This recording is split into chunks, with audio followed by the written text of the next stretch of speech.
मंगलम भगवान विष्णु मंगलम गरुड़ध्वज मंगलम पुंडरीकाक्ष मंगलाय तनोहरि। ज्ञान और उपासना का भेद। पंचदशी का ध्यान दीप अध्याय है, उसमें ज्ञान और उपासना का भेद। उपासना विधि का वर्णन करते हुए आचार्य ने उसकी तुलना संवादी भ्रम से की है और कहा है, शास्त्र तथा गुरु वचन को प्रमाण मानकर उसमें श्रद्धा रखते हुए ब्रह्म का परोक्ष ज्ञान प्राप्त करे और बार बार यही अभ्यास करे कि वो अखंड एक रस तत्व ही मेरा स्वरूप है। अभ्यास ये करे कि वो अखंड एक रस तत्व, जो अखंड है एक रस तत्व है, वही मेरा स्वरूप है, ये अभ्यास करे। इस प्रकार उपासना करने से प्रतिबंध दूर होने पर ब्रह्म ज्ञान स्वतः उत्पन्न हो जाता है। परोक्ष ज्ञान की अगर स्थिरता हो जाती है, परोक्ष ज्ञान स्थिर हो जाए तो फिर ब्रह्म ज्ञान स्वतः ही उत्पन्न हो जाता है। उसको ऐसे ही समझे कि जैसे हम भोजन करते हैं, भोजन करने के बाद अगर ठीक से भोजन हमारा पचने लगा तो बाकी सारी क्रियाएं, सारी धातुएं, दूसरे के जीवन बनाने की क्षमता, जीवन धारण करने की क्षमता तक, वो सूक्ष्म अणु कण तक सब स्वतः निर्मित हो जाते हैं। उसके लिए किसी को कोई प्रयास नहीं करना पड़ता। इसी प्रकार से अखंड एक रस तत्व ही मेरा स्वरूप है। इस प्रकार उपासना करने से प्रतिबंध दूर होने पर ब्रह्म ज्ञान उत्पन्न हो जाता है। उपासना श्रद्धा के बल पर होती है। जैसे निर्गुण तत्व की सबसे बढ़िया उपासना है, चेतना की निरंतर अनुभूति ही उपासना है। ये निर्गुण तत्व की सबसे बढ़िया उपासना है। बाकी सब उपासना दूसरे प्रकार की है और वो उपासना श्रद्धा के बल पर होती है और ज्ञान विचार के बल पर होता है। उपासना हृदय से होती है श्रद्धा के बल पर और ज्ञान विचार के बल पर होता है। अब ज्ञान और उपासना के अन्य भेद बताकर अधिक स्पष्ट करेंगे। बोधोपास्तयोर विशेषः कैति चेदुच्यते शृणु कैति चेदुच्यते शृणु वस्तुतंत्रो भवेत् बोधः कर्तृतंत्रम् उपासनम् कर्तृतंत्रम् उपासनम्। यदि तुम ज्ञान और उपासना का विशेष भेद पूछ रहे हो तो सुनो। ज्ञान तो वस्तुतंत्र है, वस्तुतंत्र, और उपासना कर्तृतंत्र है। उपासना की जाती है, उपासना के परिणाम स्वरूप ज्ञान हो जाता है। सतही दृष्टि से ज्ञान और उपासना में कोई अंतर नहीं है, दोनों एक समान प्रतीत होते हैं। मुमुक्षु पुरुष मैं सच्चिदानंद स्वरूप अखंड एक रस आत्मा हूँ, इस प्रकार ब्रह्म तत्व की उपासना करते हैं और ज्ञानी पुरुष भी अपने को इस प्रकार वो जानता है, उसका ये अनुभव होता है। फिर भी विचार करने से स्पष्ट होगा ज्ञान और उपासना का अंतर। आचार्य कहते हैं, ज्ञान वस्तु तंत्र अर्थात वस्तु के अधीन है और उपासना कर्त तंत्र अर्थात कर्ता के अधीन है। करने वाला कौन है? यदि वस्तु उपलब्ध हो और उसके जानने के पर्याप्त प्रमाण प्राप्त हो तो हमारी इच्छा और विधि के बिना भी उस वस्तु का ज्ञान अवश्य प्राप्त हो जाएगा। उदाहरण के लिए हमारे सामने एक पुष्प है और हमारे स्वस्थ नेत्र उसकी ओर देख रहे हैं तो हमें उस पुष्प का रंग रूप अवश्य दिखाई देगा। हम यह नहीं कह सकते कि हमें उस पुष्प का ज्ञान नहीं हुआ। हमारे देखने की इच्छा न हो तो भी वो पुष्प हमें दिखाई अवश्य देगा। हम देखने की कोई विधि अपनावें या ना अपनावें, फिर भी वो पुष्प हमें दिखाई देगा। भादो सुदी चौथ गणेश चतुर्थी कहलाती है। उस दिन चंद्रमा का दर्शन करना वर्जित है। उसके दर्शन से चोरी का अभियोग लगता ही है, जैसे भगवान कृष्ण को लगा। इसलिए उसे कोई देखना नहीं चाहता। फिर भी उस रात को आकाश की ओर दृष्टि जाने पर चंद्रमा बरबस दिखाई दे जाता है। चंद्रमा को देखने पर उसका ज्ञान होता ही है। आत्मा तो अपना स्वरूप ही है। उसे जानने का साधन वेदांत प्रमाण है। उसके उपलब्ध होने पर आत्मा का ज्ञान अनिवार्य रूप से होता है। जब तक चित्त मलिन है और वेदांत रूपी नेत्र नहीं है, तभी तक आत्मा का ज्ञान नहीं होता। मुकुर मलिन और नयन विहीना, राम रूप देखे किम दीना। यही इसका तात्पर्य है। चित्त की मलिनता रहने पर, जब तक हमारा चित्त मलिन है, रजोगुण और तमोगुण वासनाओं से उसमें आच्छादन है, उसमें वही चीज चल रही है, तब तक उपासना की जा सकती है। उपासना कर्त तंत्र अर्थात कर्ता के अधीन है। उपासना करने वाले को ब्रह्म ज्ञान हेतु उपासना करने की इच्छा करनी होती, तब तो करेगा। और उसे उपासना विधि भी जाननी होती है। इच्छा के बिना कोई उपासना करने में प्रवृत्त नहीं होता, और विधि को पूर्वक न करने से उसका यथार्थ फल भी नहीं प्राप्त होता है। विधि पूर्वक उपासना करने से चित्त शुद्ध होता है और ज्ञान भी प्राप्त होता है। पहले कहा जा चुका है, श्रद्धा के बिना उपासना नहीं होती और विचार के बिना ज्ञान नहीं होता। जहाँ कहीं ज्ञान प्राप्त करने की विधि निरूपण करती है, वो परोक्ष ज्ञान में जिज्ञासा करने के लिए है, आत्मा के अपरोक्ष दर्शन में नहीं। एषोऽणुरात्मा चेतसा वेदितव्यः,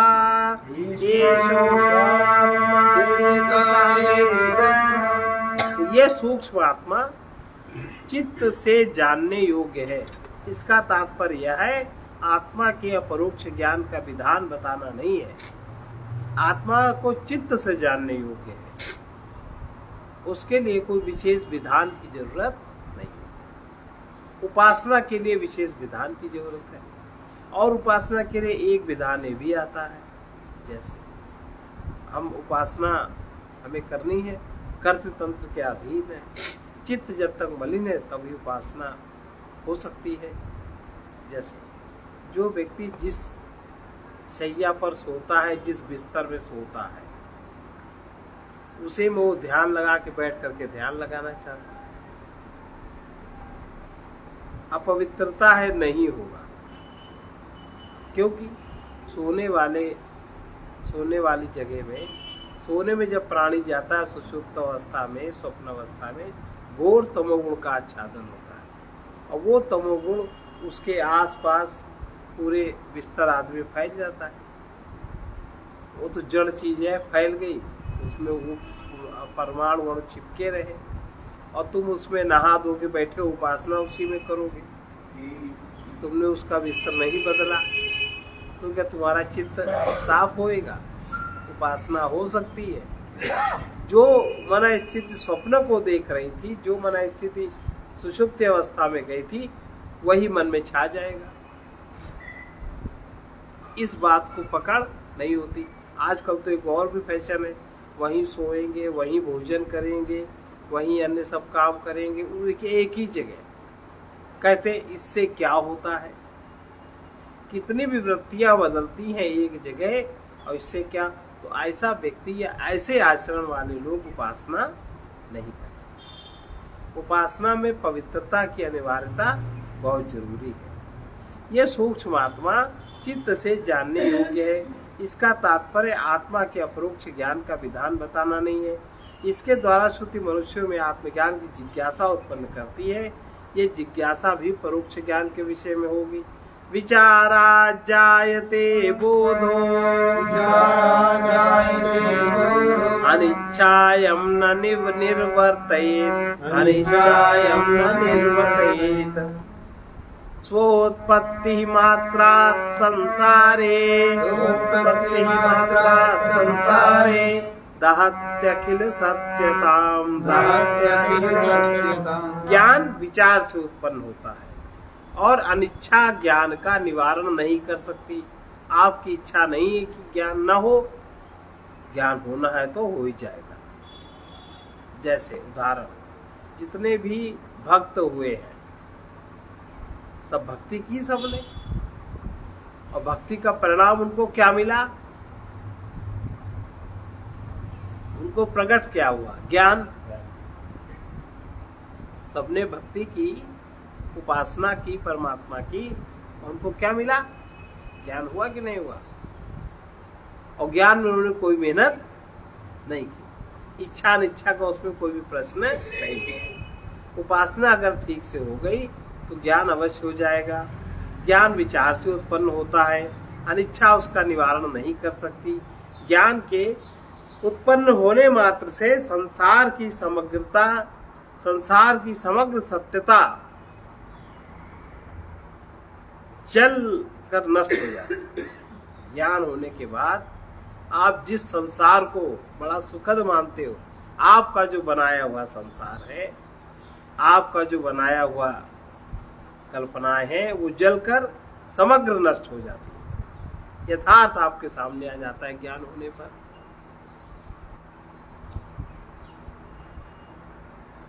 ये पहचान है ज्ञान की। आपका संसार जल गया, आपका मोह समाप्त हो गया। आपका मोह आपके संसार से तो है कि परमात्मा के संसार से, अपने बनाए से संसार से है। और आपके बनाए संसार में जो परमात्मा की का योगदान है वो आपको कभी स्मरण ही नहीं आता। आता है कहीं? भाई आपके शरीर में बनाने में परमात्मा का कितना योगदान है?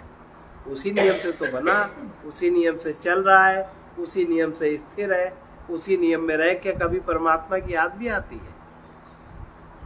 मैं देह हूं और हम ये करेंगे, अहंकार अपनी यात्रा करता है, अपने को सब व्यवस्था करता, वो याद रहता है, लेकिन परमात्मा का बनाया जगत नहीं याद रहता है। इसी प्रकार से कह रहे हैं कि ज्ञान तो विचार से उत्पन्न होता है, अनिच्छा उसका निवारण नहीं कर सकती। ज्ञान के उत्पन्न होने मात्र से संसार की समग्र सत्यता जलकर नष्ट हो जाती है। बताओ, अब संसार की समग्रता जल के नष्ट हो गई, आपका दुख समाप्त हो गया। दुख भी तो आपका माने हुआ है, दुख सत्य कहाँ है?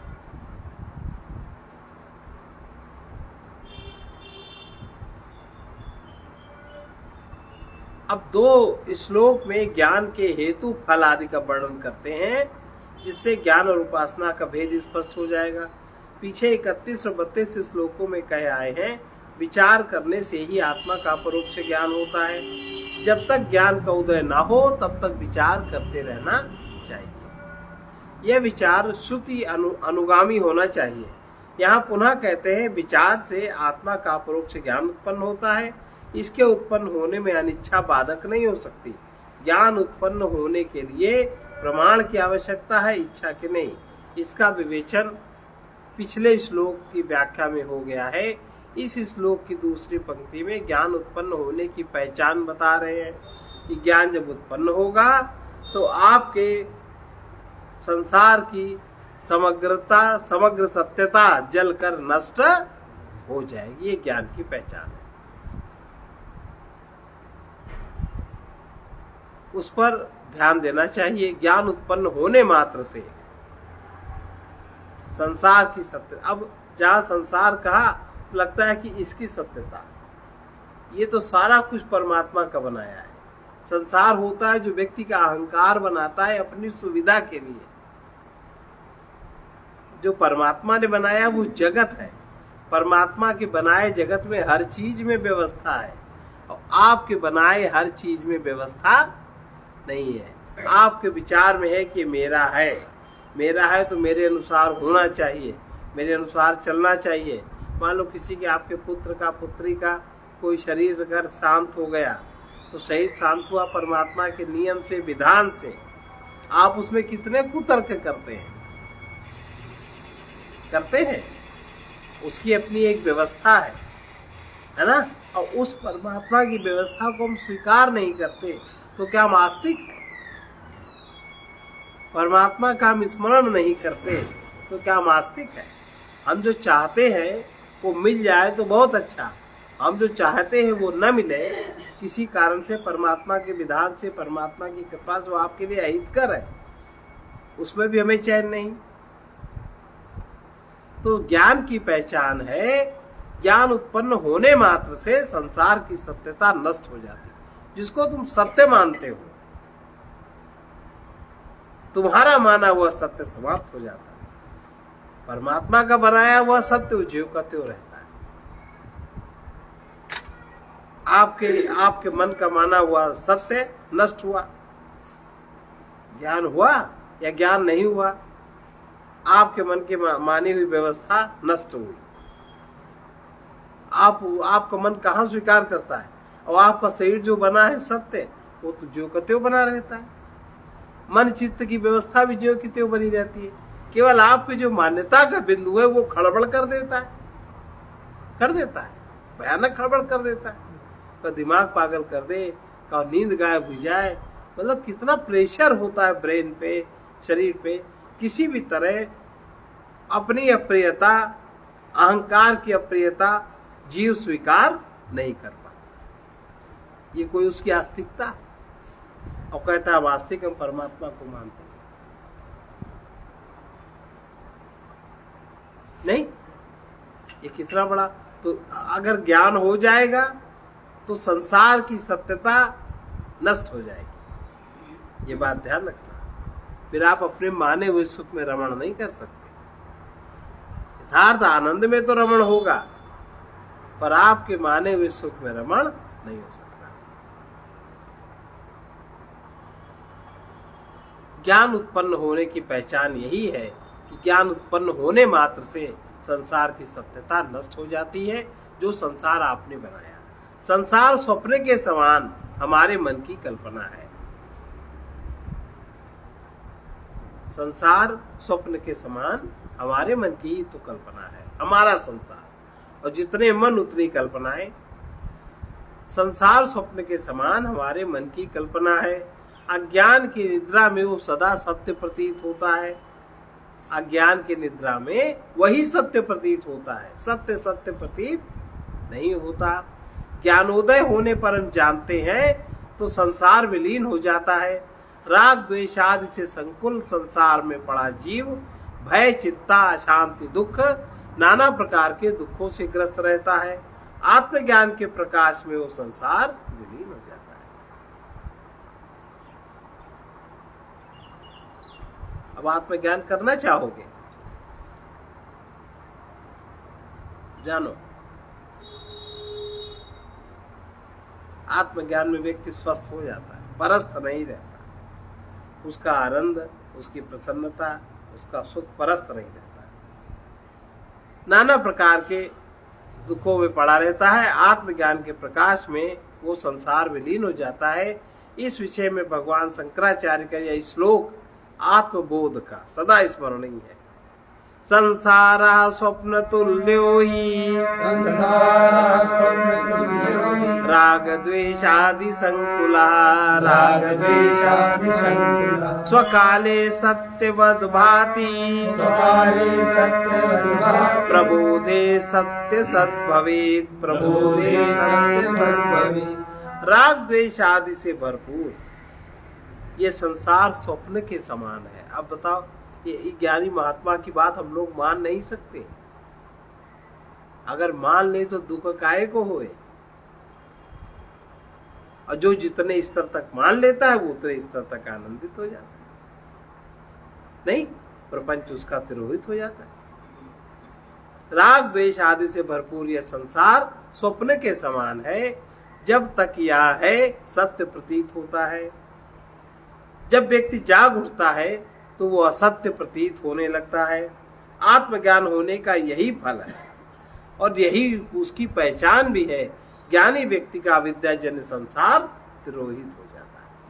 यह है ज्ञानी की पहचान। बताओ, दुख समाप्त हो जाएगा तो सुख भी तो समाप्त हो जाएगा। माना हुआ सुख, माना हुआ सुख तो बड़ा छोटा हो, तो वो तो बिल्कुल बेअकल का सुख है। जैसे बेअकल का सुख, बेअकल का बताएं, एक उदाहरण दें। कहीं हम कहीं गए, कोई कोई व्यक्ति बड़ा चापलूस है, कहता आइए आइए बैठिए, कुर्सी छोड़ दे। अब अगला क्या सोचता है, वही हमका बहुत मानत है, अभी ये कौन सा सुख है, वो हमको बड़ा सम्मान देते। अरे जो खुद सम्मानित नहीं है, जो खुद अपने को नहीं कर सकता, वो आपको क्या सम्मान देगा। और अब दूसरा 1 घंटे बाद दूसरी परिस्थिति आई, वो देखिए साहब आपको ऐसा नहीं कहना चाहिए, आपने ये बात मंच पे बहुत गलत कह दी, चला गया सम्मान। जहां आपने सत्य बात कह दी वही सम्मान चला गया। ये कौन सा सुख है, ये कहीं मान होता है।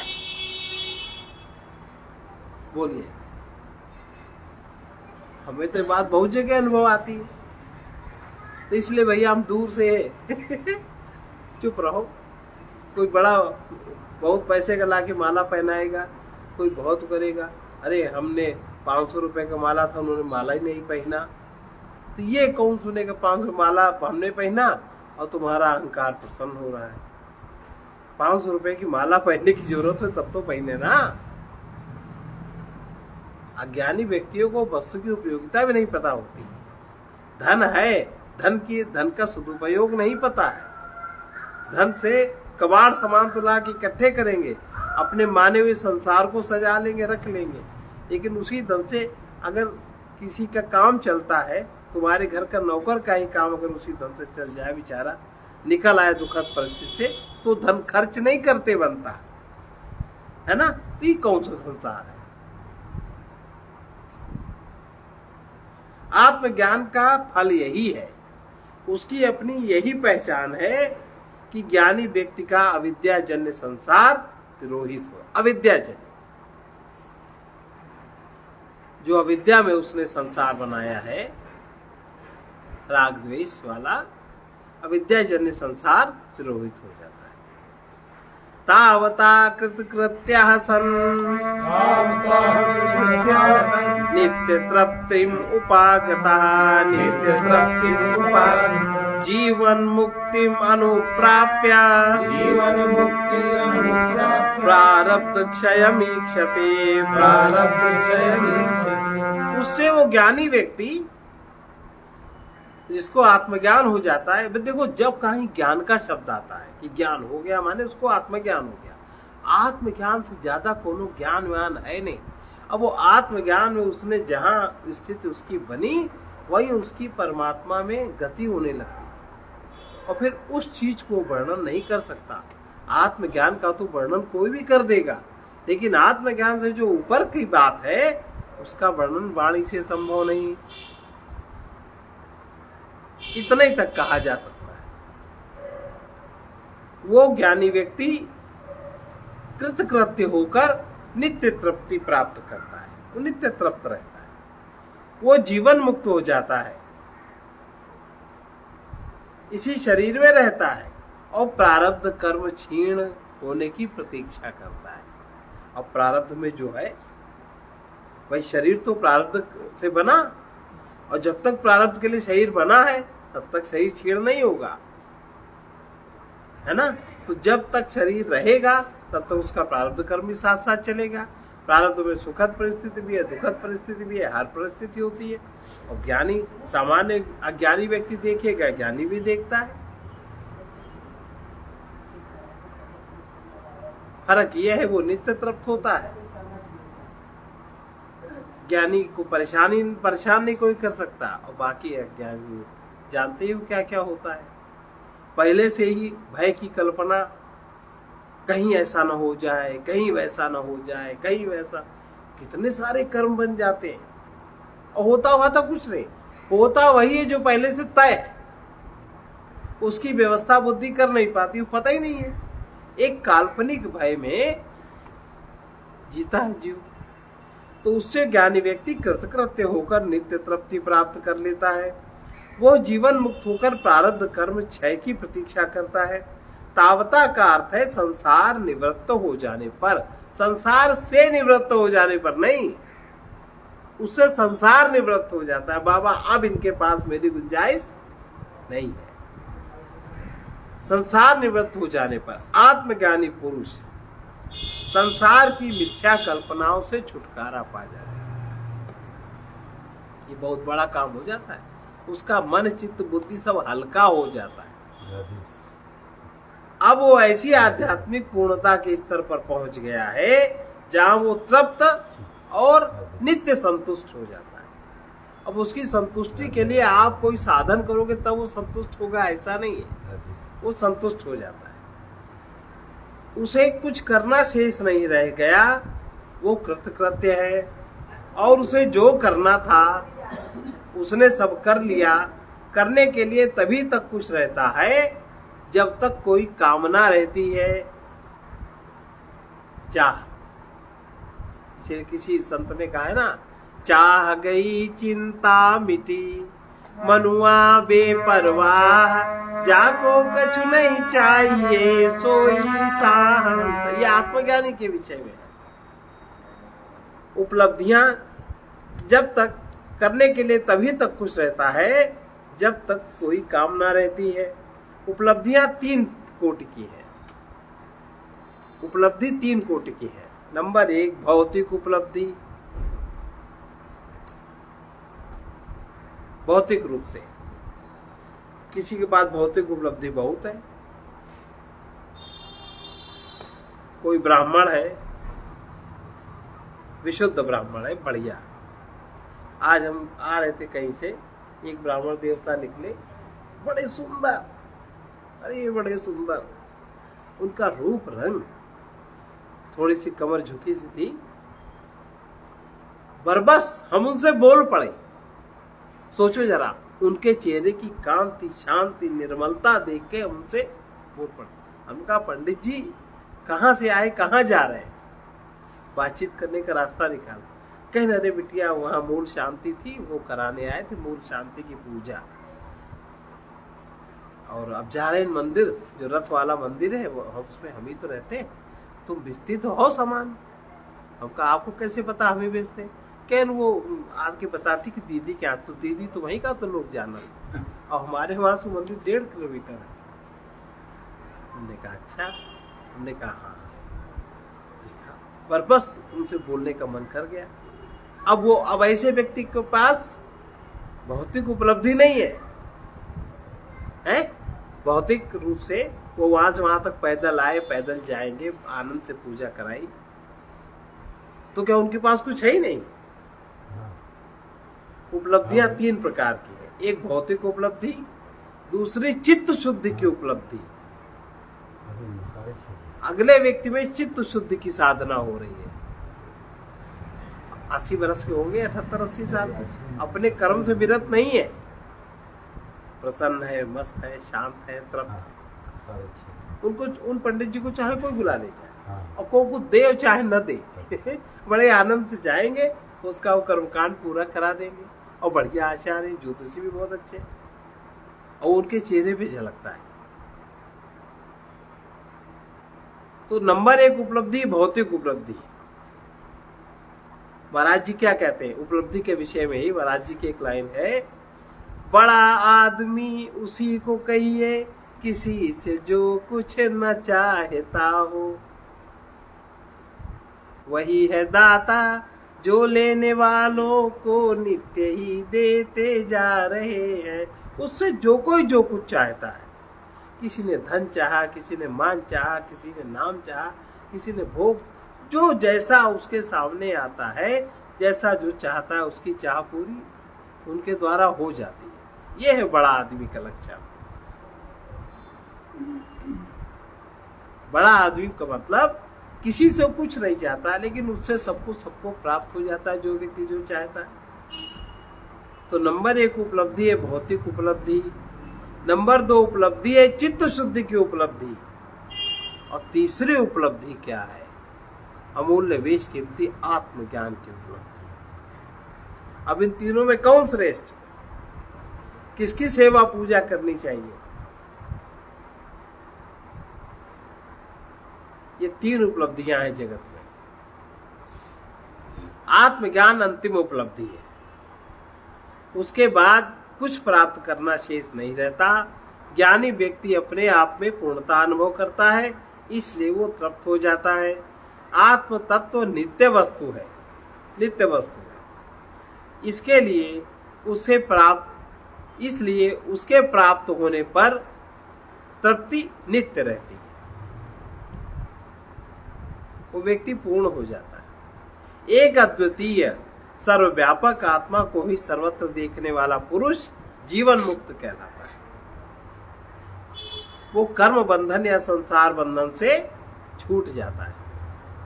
उसके बाद उसकी शरीर यात्रा कुछ दिन और चलती है।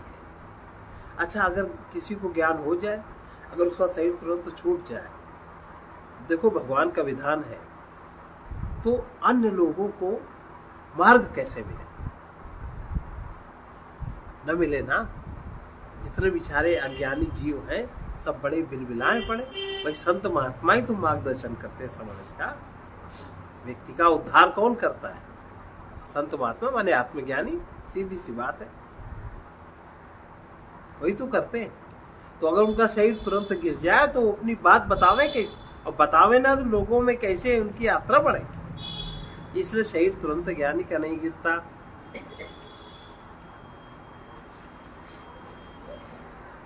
अद्वितीय सर्वव्यापक आत्मा को ही सर्वत्र देखने वाला पुरुष जीवन मुक्त है।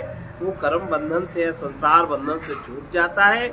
उसके बाद उसकी शरीर की यात्रा कुछ दिन और चलती है। उसी के साथ उसका प्रारब्ध क्षीण होता रहता है। संपूर्ण प्रारब्ध क्षीण होने पर उसका शरीर भी नहीं रहता और वो विदेह मुक्त हो जाता है। इस ज्ञान प्रक्रिया से उपासना का विधान किस प्रकार भिन्न है, इसका वर्णन आगे बता रहे हैं। ये बात बढ़िया लगी। आप तो उपदेशम विश्वस्य श्रद्धालुरचि विचारयन् चिन्तयेत् प्रत्ययैरन्यैः अनन्तरितं वृत्तिभिः श्रद्धालु पुरुष जो उपासना करता है, श्रद्धा रखने वाला श्रद्धालु पुरुष आप्त पुरुष के उपदेश पर बिना विचारे विश्वास करता है। तो आप्त पुरुष है, ये जो ज्ञानी लोग हैं, इनसे जो श्रद्धा रखते हैं, जो इनसे जिनकी श्रद्धा हो जाती है, तो वो जो सुनाते हैं उस बात को बिना किसी तर्क के वो विश्वास कर लेता है, बिना विचार करे। अन्य विषयाकार, और उसका परिणाम क्या होता है? उसके चित्त से विषयाकार वृत्तियों के अंतराल के बिना, विषयाकार वृत्तियां उसके मन में आनी बंद हो जाती। ज्ञानी पुरुष के ऊपर जिस व्यक्ति का विश्वास हो जाता है, आप्त पुरुष के ऊपर जिसका विश्वास हो जाता है, श्रद्धालु का विश्वास होता है, और उससे लाभ क्या होता है उसमें, कि उसके चित्त की वृत्तियों का अंतराल समाप्त हो जाता है। वृत्तियां समाप्त होती है, उसका अंतराल समाप्त हो जाता है। बिना निरंतर आत्म तत्व का चिंतन उसको होने लगता है। ये लाभ होता है। अगर आप किसी ज्ञानी व्यक्ति पे विश्वास करो, बिना विचारे आप विश्वास करो श्रद्धा पूर्वक, तो आपकी अन्य जो विषयाकार वृत्तियों के अंतराल के बिना निरंतर आत्म तत्व का चिंतन होने लगता है, और बहुत जल्दी अपरोक्ष ज्ञान प्रकट हो जाता है। इसके अलावा कोई दूसरा मार्ग ज्ञान के लिए नहीं है।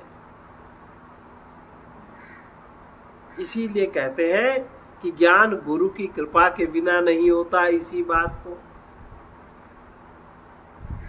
ये गुरु की कृपा हो।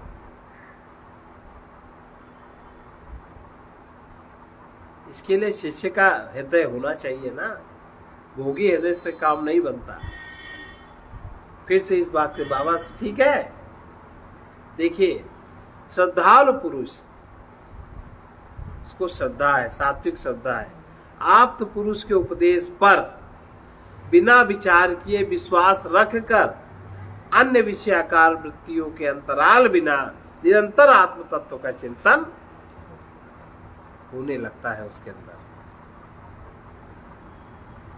मतलब उपदेश का इतना गहन प्रभाव होता है, जो चित्त विषयाकार है, जिसमें विषयाकार वृत्तियां उठती है, वो चीज वहीं रुक जाती है, वो चीज गई, आत्म तत्व का चिंतन होने लगा और थोड़े समय में उसको बोध जागृत हो जाता है। इसीलिए जो उत्तम साधक है उसको सुनकर ही बोध तुरंत हो जाता है, जो मध्यम साधक है वो कुछ समय तक प्रयास करने पे होता है, जो निम्न साधक है उसको बोध कुछ नहीं हो सकता।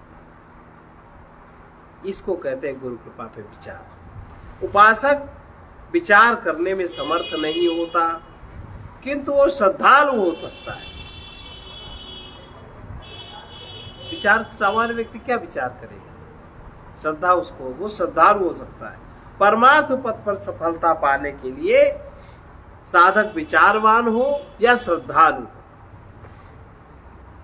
तभी उसे सफलता मिलती है। न विचारवान है न श्रद्धालु है, उसे कोई सफलता नहीं मिलती।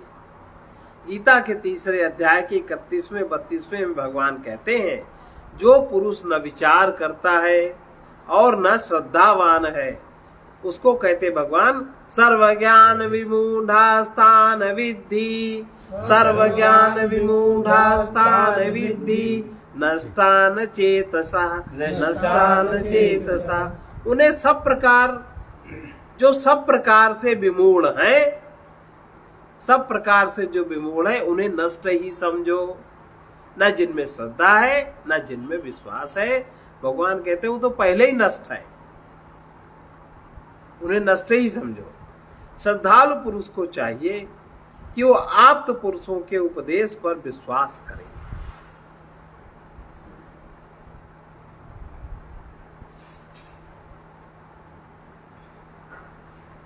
लेकिन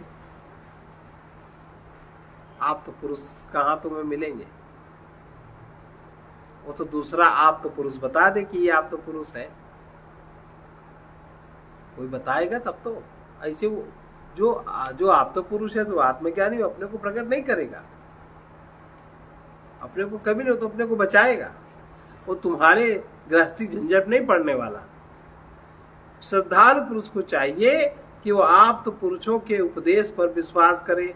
शास्त्रों का यथार्थ ज्ञान रखने वाले आप्त पुरुष कहलाते हैं। उनके वचन प्रामाणिक और विश्वसनीय होते हैं। उनके मुख से श्रवण कर परमात्मा के स्वरूप को भली भांति समझे, उसे विचार करने की आवश्यकता नहीं है।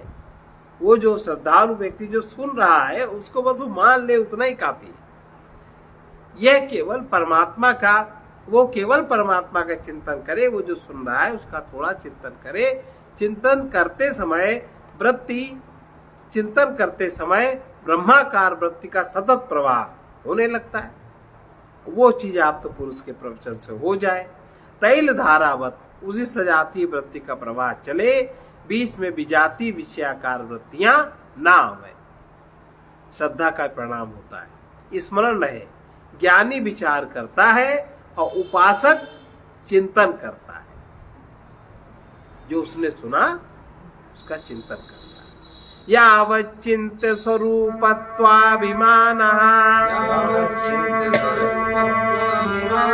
स्वस्य जायते तावच्चिन्त्य पश्चात् तथैवास्मृति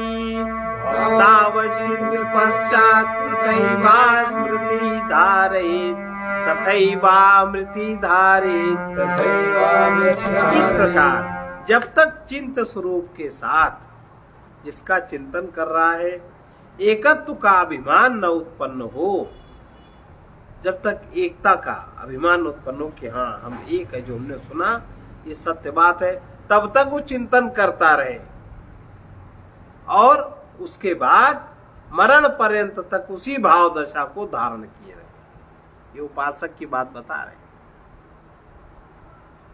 उपासक इस प्रकार जब तक चिंत स्वरूप के साथ अपने एकत्व का अभिमान न उत्पन्न हो तब तक चिंतन करता रहे और उसके बाद मरण पर्यंत वही भाव धारण रखे।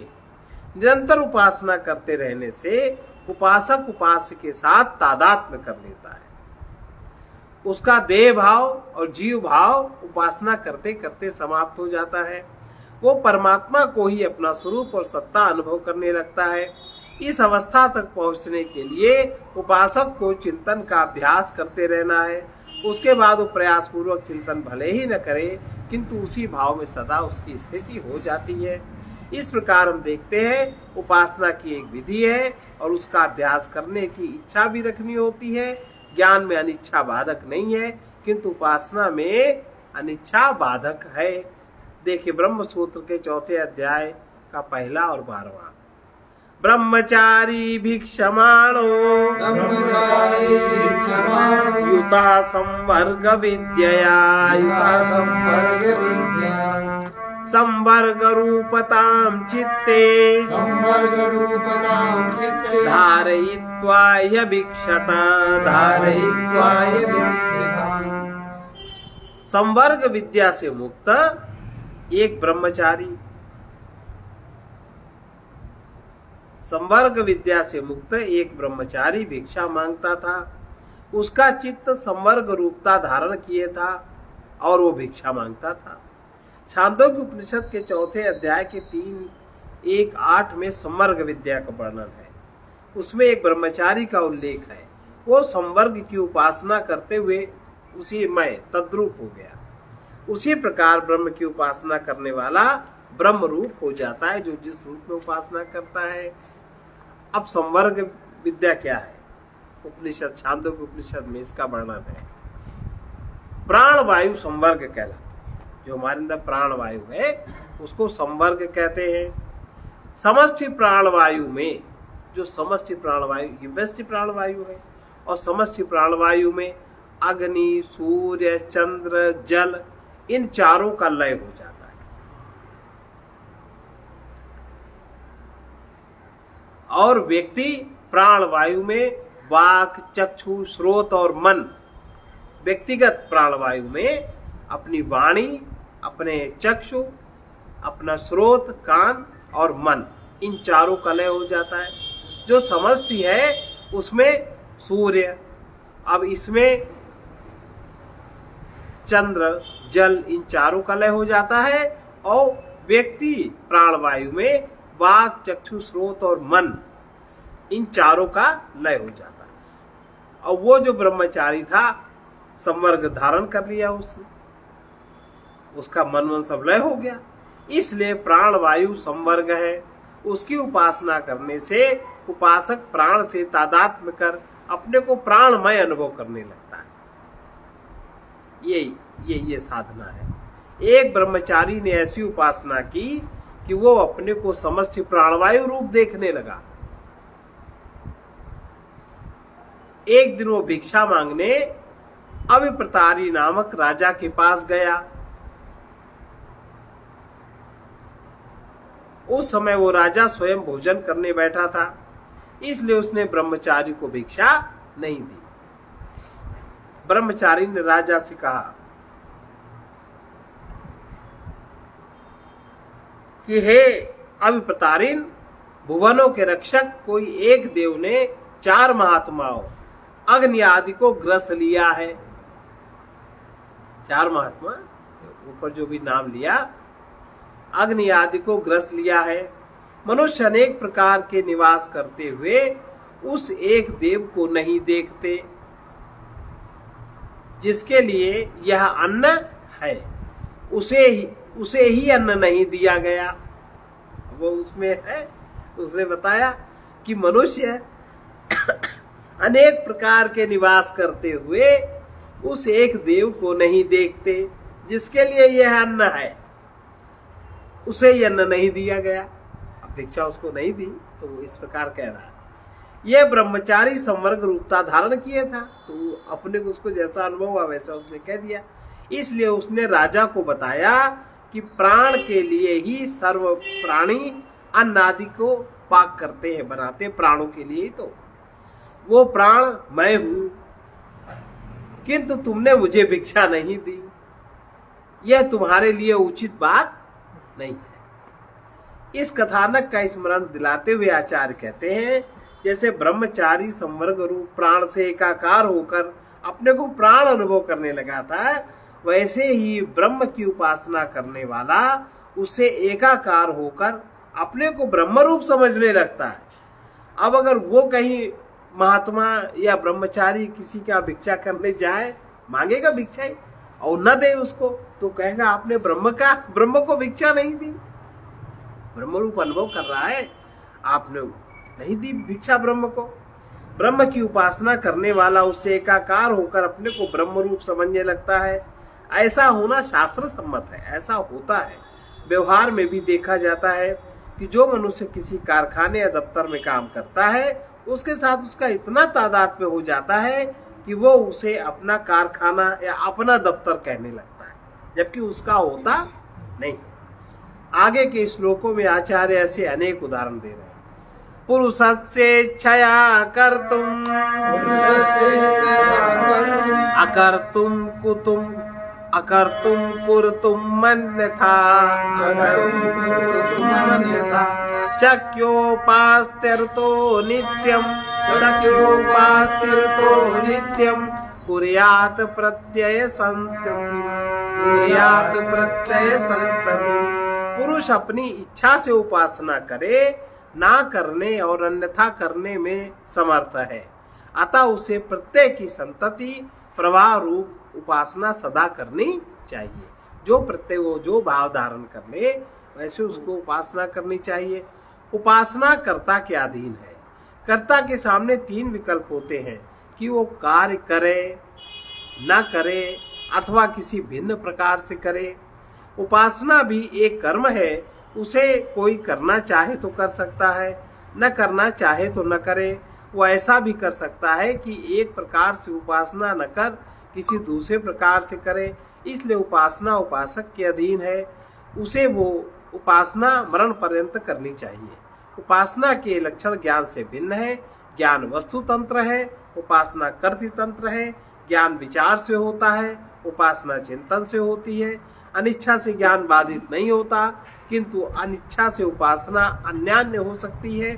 ज्ञान अन्यथा नहीं हो सकता, किंतु उपासना बंद हो सकती है। इस अंतर को देखते हुए कहा जाता है उपासना सदा करते रहना चाहिए। यदि उपासना करना बंद कर देंगे तो विषय और संसार का चिंतन पुनः प्रारंभ हो सकता है।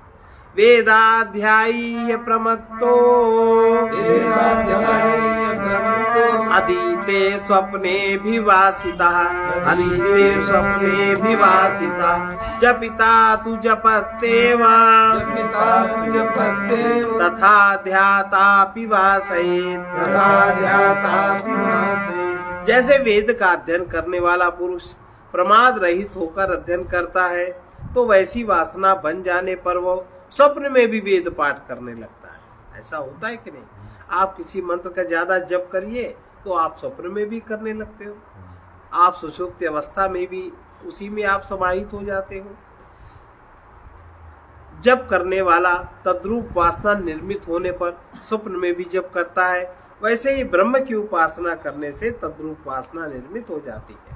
सर्वदा उपासना करने से उपास रूप वासना उत्पन्न होती है और स्वप्न में भी वही दिखाई देती है। इसके अनेक उदाहरण हैं। यदि वेद अध्ययन करता अप्रमत्त होकर नित्य वेद का अध्ययन करता है, तो कुछ ही काल में उसकी तद्रूप वासना दृढ़ हो जाती है। स्वप्न व्यक्ति की वासना के अनुरूप ही दिखाई देते हैं। वेदाध्यायी को स्वप्न में भी दिखाई देता है कि वो वेदाध्ययन कर रहा है। निरंतर जप करने वाले को भी स्वप्न में जप होता दिखाई देता है। शास्त्रों का प्रवचन करने वाले स्वप्न में भी प्रवचन करते हैं। इससे सिद्ध होता है कि एक प्रकार का निरंतर अभ्यास करने से चित्त में वैसी वासना बन जाती है। इसी नियम से ब्रह्म की उपासना करने वाला दृढ़ वासना बन जाने पर स्वप्न में भी अपने को ब्रह्म स्वरूप ही अनुभव करेगा। इसमें कोई आश्चर्य की बात नहीं है। विरोधी प्रत्ययम त्यक्त्वा नैरन्तर्येण भावयन् लभते वासनावेशात् स्वप्नादावपि भावनाम्। विरोधी प्रत्यय त्याग कर निरंतर ब्रह्म की भावना करने से वो वासना के आवेश से स्वप्न में भी वैसी वासना का भाव, वैसी भावना प्राप्त करता है। ब्रह्म की सजातीय वृत्ति का सतत प्रवाह ब्रह्म की वासना है। उसके बीच में यदि कोई विजाती वृत्ति आ जाती है तो वह विरोध उत्पन्न करेगी। इंद्रिय विषयों के सुख का चिंतन करना विरोधी प्रत्यय है। प्रयास पूर्वक इनका परित्याग कर निरंतर ब्रह्म भावना बनाए रखे, इससे ब्रह्म वासना दृढ़ होगी। इसका आवेश होने पर वो उपासक दिन रात ब्रह्म भाव में रहेगा। सोते समय स्वप्न में भी उसे यही अनुभव होगा कि वो ब्रह्मोपासना का अभ्यास कर रहा है अथवा वो आनंद स्वरूप ब्रह्म ही है। भुञ्जानोऽपि निजारब्धा आस्थातिशयो अनिशम् ध्यातुं शक्तो न संदेहो विषय व्यसनी यथा अपने प्रारब्ध का भोग करते हुए भी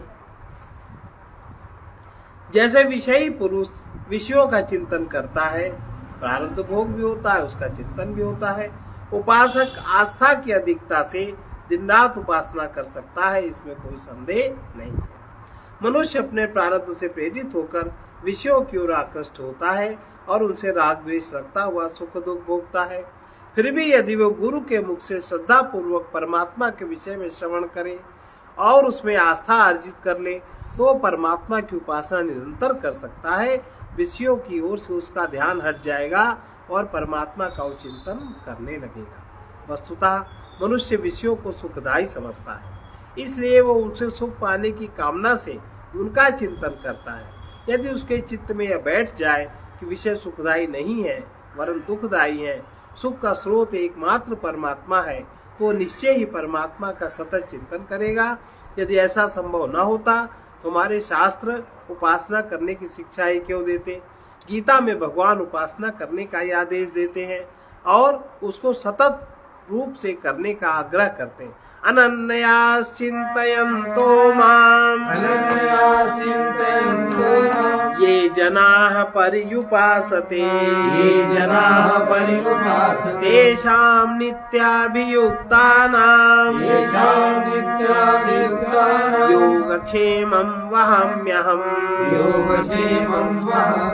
जो भक्त अनन्य भाव से मेरा चिंतन करते हुए उपासना करते हैं उन नित्याभियुक्त पुरुषों का योगक्षेम मैं स्वयं प्राप्त कर देता हूँ।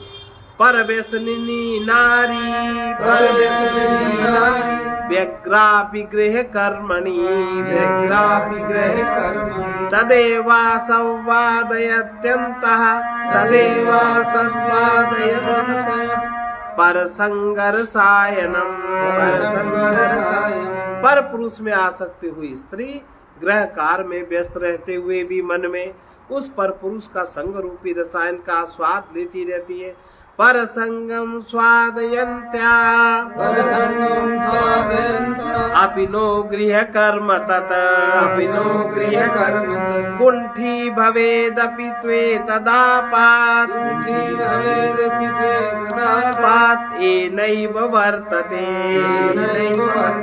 पर पुरुष के संग का चिंतन करते हुए भी वो स्त्री घर का काम बिना बिगाड़े उदासीनता के साथ करती रहती है।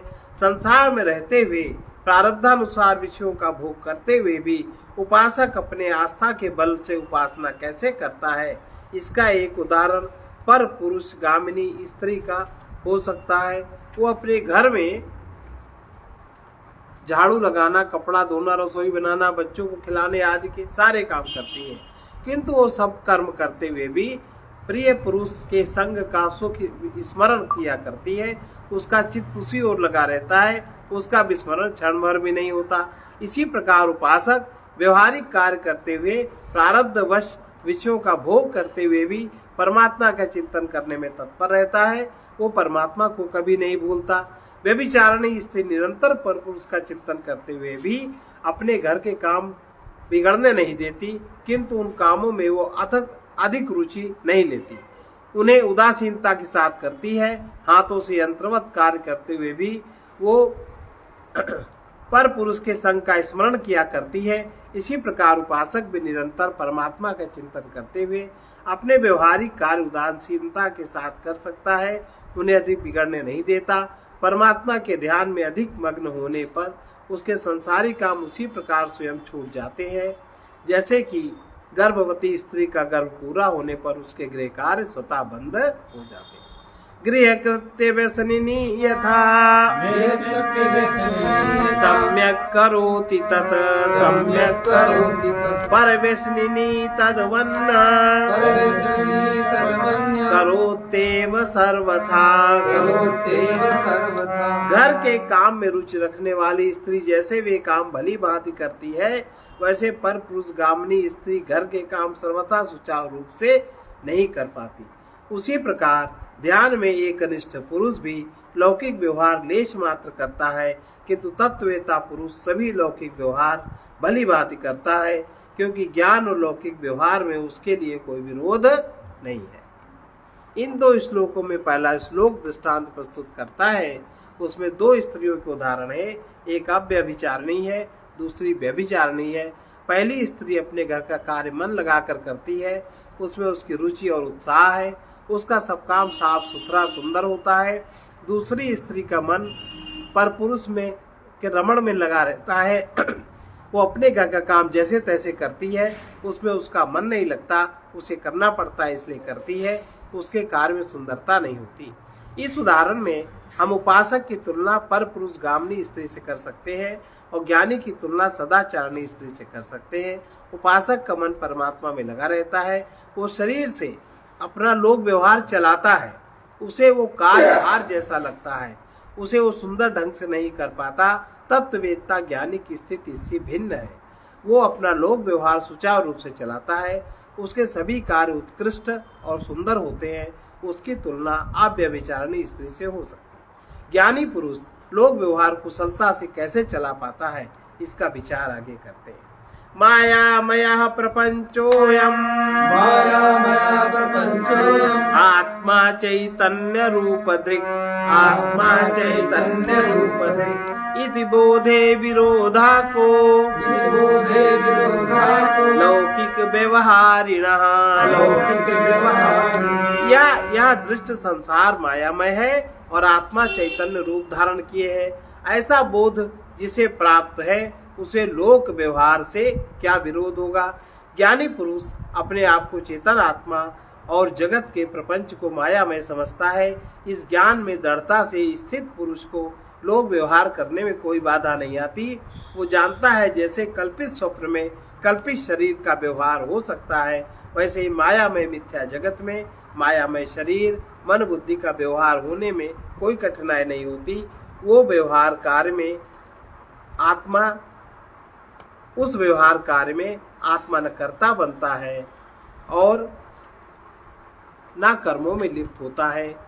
ज्ञानी पुरुष की इस अकर्ता स्थिति का वर्णन भगवान ने गीता में जगह जगह किया है। भगवान कहते हैं अनादित्वात् निर्गुणत्वात् परमात्मा परमव्ययः शरीरस्थोऽपि कौन्तेय न करोति न लिप्यते। अनादि होने से निर्गुण होने से अविनाशी परमात्मा शरीर में स्थित होने पर भी वास्तव में न तो कुछ करता है और न कर्म में ही लिप्त होता है। अपेक्षते व्यवहतिर्न प्रपंचस्य वस्तुताम् नाप्यात्मजाड्यं किं त्वेषा साधनान्येव कांक्षति। व्यवहार न प्रपंच की सत्यता चाहता है, न आत्मा के जड़त्व की अपेक्षा रखता है, उसे तो साधनों की अपेक्षा होती है।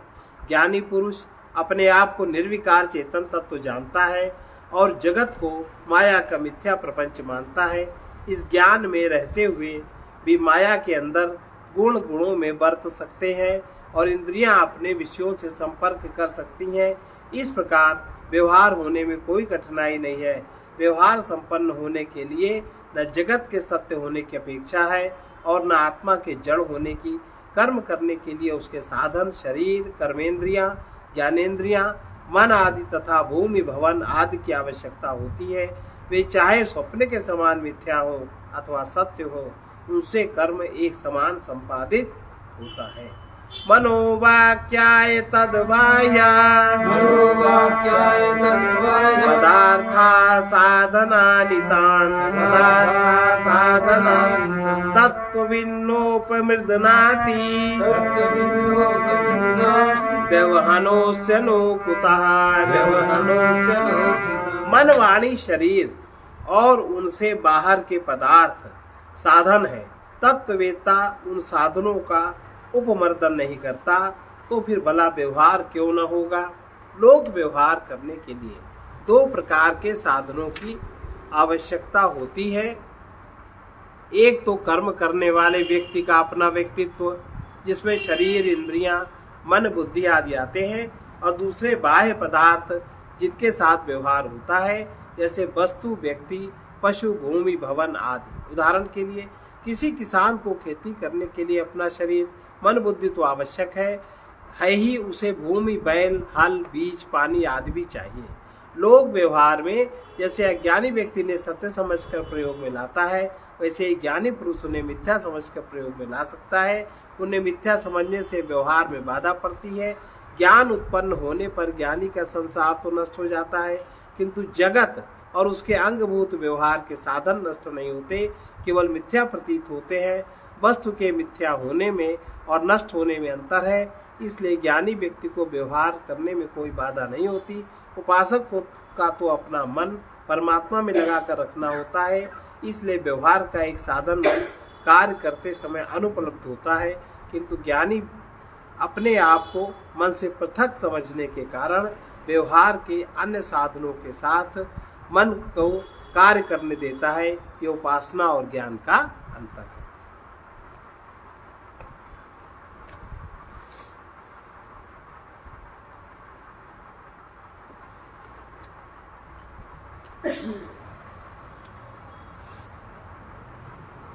मेरे परमाधार यही हो, मेरे परमाधार यही हो, पर हम तुमको कैसे जाने, पर हम तुमको कैसे जाने। जड़ तन मन के जीवन हो तुम, जड़ तन मन के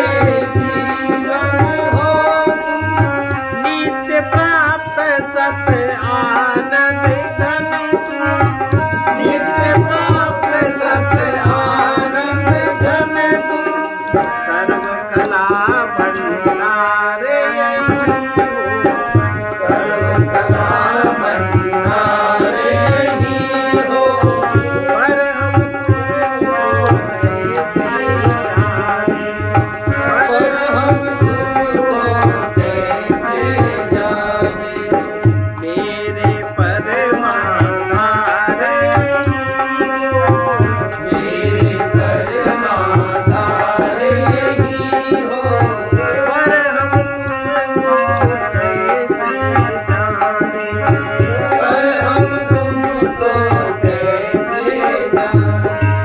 अलग अनंत नित्य विकारी, अलग अनंत नित्य विकारी, भक्ति भाव वश लीलाधारी, भक्ति भाव वश लीलाधारी, दाता परम उदार यही हो, दाता परम उदार यही हो, पर हम तुमको कैसे जाने, पर हम तुमको कैसे जाने।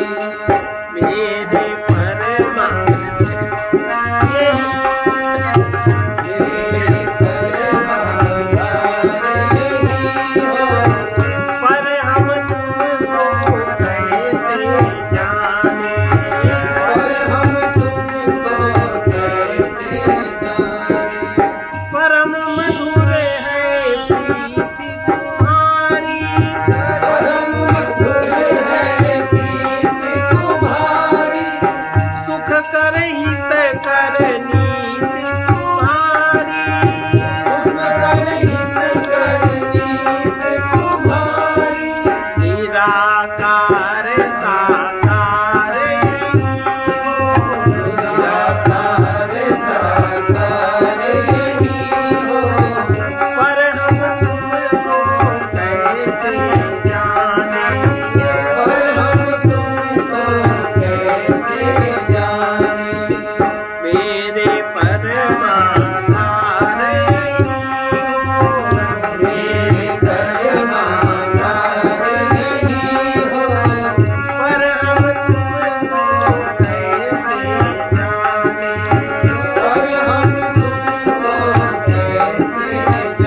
मनुष्य के भीतर उसका स्वरूप है। आत्मा ज्ञान स्वरूप है। मान्यता शून्य चित्त का दर्शन सत्य का दर्शन है। मान्यता शून्य चित्त का दर्शन सत्य का दर्शन है। जो सर्वाश्रय सर्वाधार सब में व्यापक है, उसे जानने के लिए शून्य और शांत होना ही साधना है। विचारों के शांत होने पर दर्शन का द्वार खुलता है। सर्वे भवन्तु सुखिनः, सर्वे सन्तु निरामयाः, सर्वे भद्राणि पश्यन्तु, मा कश्चित् दुःखभाग् भवेत्। कृष्णाय वासुदेवाय हरे परमात्मने प्रणतक्लेशनाशाय गोविन्दाय नमो नमः। असतो मा सद्गमय, तमसो मा ज्योतिर्गमय, मृत्योर्मामृतं गमय। ओम पूर्णमदः पूर्णमिदं पूर्णमुदच्यते पूर्णस्य पूर्णमादाय पूर्णमेवावशिष्यते। ओम शांति शांति शांति।